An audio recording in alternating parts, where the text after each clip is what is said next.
Hello everyone, welcome to today's class.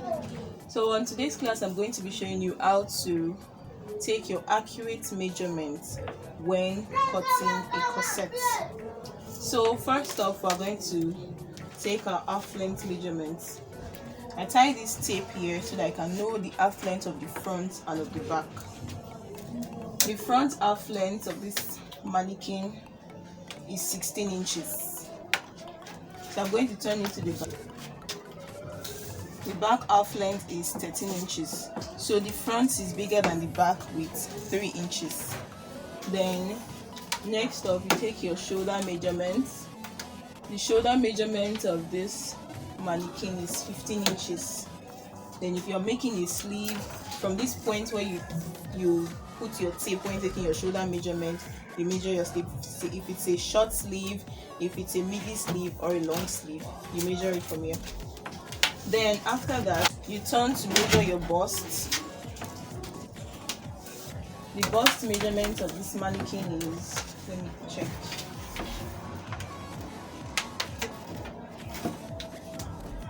So the bust measurement is 33 inches. Then you take your shoulder to nipple measurements. The shoulder to nipple measurement is 9.5 inches. So then you take your shoulder to half length. Shoulder to half length is 13 inches. Then you take your nipple to nipple measurements. Nipple to nipple measurement of this mannequin is 6 inches. Then you take your neck depth measurement. It's very important so that you will not cut and now start trimming from the neck again because it's too high. So your neck depth measurement is wherever feels comfortable to you.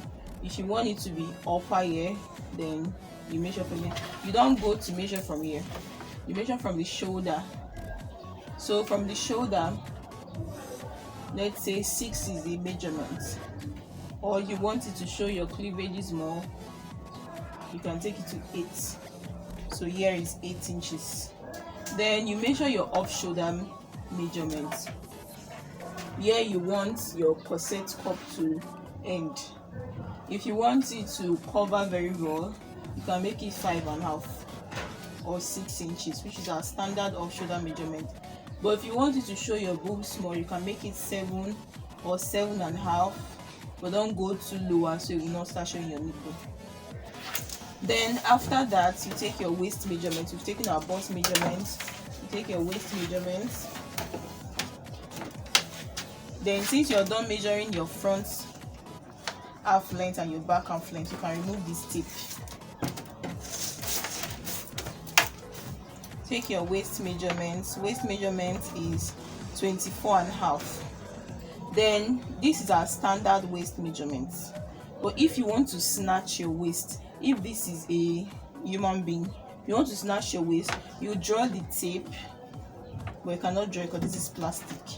You draw the tape to make the person feel snatched. If the person is comfortable with the snatching, then that is the measurement you are going to use to cut your dress instead of this actual waist measurement. Let's say this actual measurement is 24 and you want it to be 2 inches snatched, which is 22. You measure 22 on the person.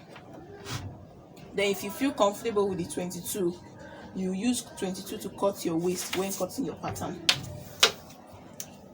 Then your full length measurements from shoulder to wherever you want.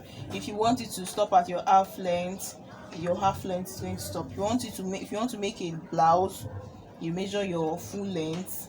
Like 24 inches can be the blouse measurement of this mannequin. Then let's say you're making a blouse. Then this 24 inches here, you go around the waist,